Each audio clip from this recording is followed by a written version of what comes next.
Hey guys, I'm Ethan Moore from Stockholm Supply. Recently we've had a whole bunch of customers, or a number of folks, telling us they're looking at buying a used Flatmaster they've seen on Kijiji or Craigslist or Facebook Marketplace, and there's some great deals out there. Now, the Flatmasters, they've been out for about 15 years now, so there's more and more of them on the market, and as people are done with them, you see them more and more often used. Now, a couple things that I want to go through. If you guys are looking at a used sander, a couple things I want you to look at before you buy it. So yeah, like I said, about 15 years, when the Flatmasters started, they had a top like this.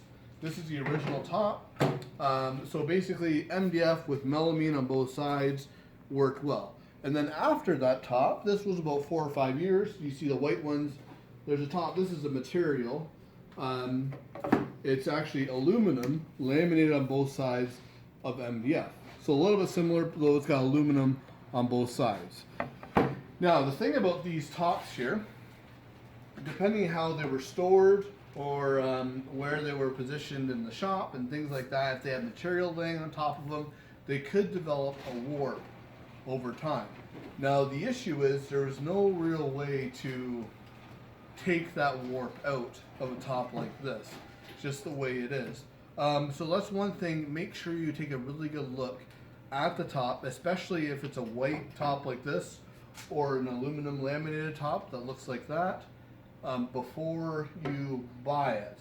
That's something that you'll have to look at. Now, if it has one of the more modern tops where it's steel on top with the MDF base plate underneath, those are nice because they can totally be adjusted.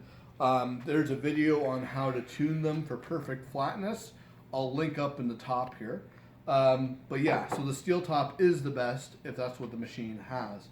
Now, next thing to look at would be the drum, and specifically the velcro. Let me peel this off here. Now, this drum is one of the old, it's probably over 10 years old now. This machine has been upgraded a bunch of times, but the drum has stayed the same.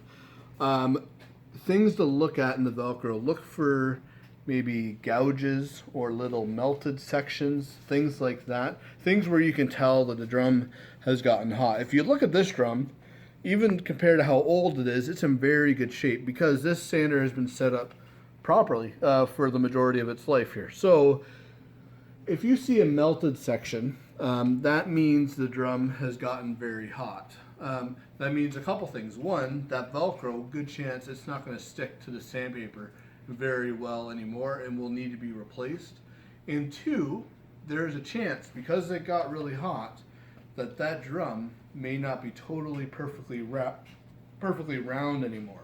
So if you turn that on, it'll actually get a vibration, and then that vibration will be evident in your workpiece. So that's a big thing. Make sure you take a really good look at the drum. Make sure the Velcro looks nice and consistent, and make sure that drum is round.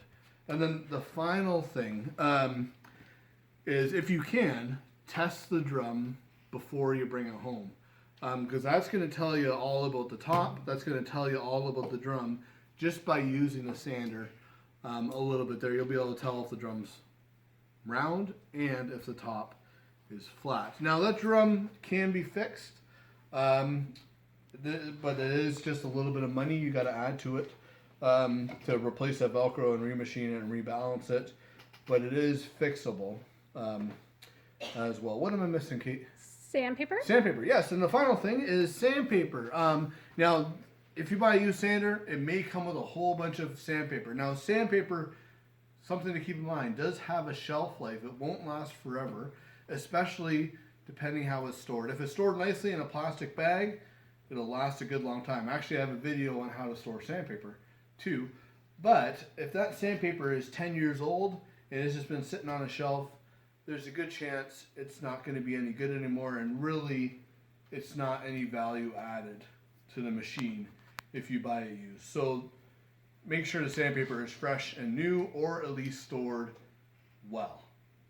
Perfect. And one thing I'd like to say. Sure. Another video I'd like you to link here, which you're going to, is how to set up your drum. Yes, good idea. Because they can check that when they go to look at the secondhand sander, they can check the setup and then test it properly.